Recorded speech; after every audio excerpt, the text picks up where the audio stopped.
চাচা, আল্লাহর নামে কিছু দান করেন, আল্লাহ আপনাকে বাদশাহ বানাবে, কোটি কোটি টাকার মালিক বানাবে। ফকিরের দোয়া যদি বাদশাহ হওয়া যেত তাহলে দুনিয়াতে ফকির পাওয়া যেত না।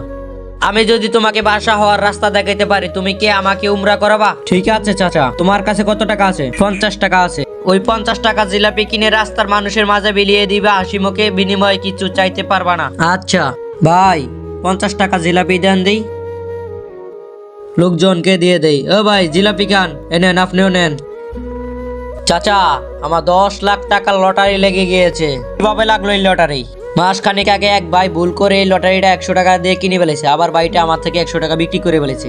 এই 10 লাখ টাকা তোমার না, এই টাকাটা তোমার কাছে রাখা আমানত। এই 10 লাখ টাকা দিয়ে ছেলেটা হবে কোটিপতি, আর তুমি টাকাটা রিটার্ন দিয়ে হবে সত্যিকারী বাদশা। আপনি কি আমাকে চিনতে পেরেছেন? তোমার কাছে ওই দিন 100 টাকা লটারি বিক্রি করলাম, ওই দিন ওই টাকা দিয়ে কিনা লটারিতে আপনার ভাগ্য ভালো, 10 লক্ষ টাকা বাজেছে। আপনার জায়গা আমি হলে এই টিকিটটা কখনো ফেরত দিতাম না। একজন মুরব্বী বলেছে, সৎ পথে থাকলে সত্যিকারী বাদশা হওয়া যায়। এই 10 লক্ষ টাকা শুধু আমার না, এই 10 লক্ষ টাকার আপনার অংশীদার আছে। এই টাকার বিনিময়ে ব্যবসা করে যে লাভ আসবে, 50% আপনার, 50% আমার।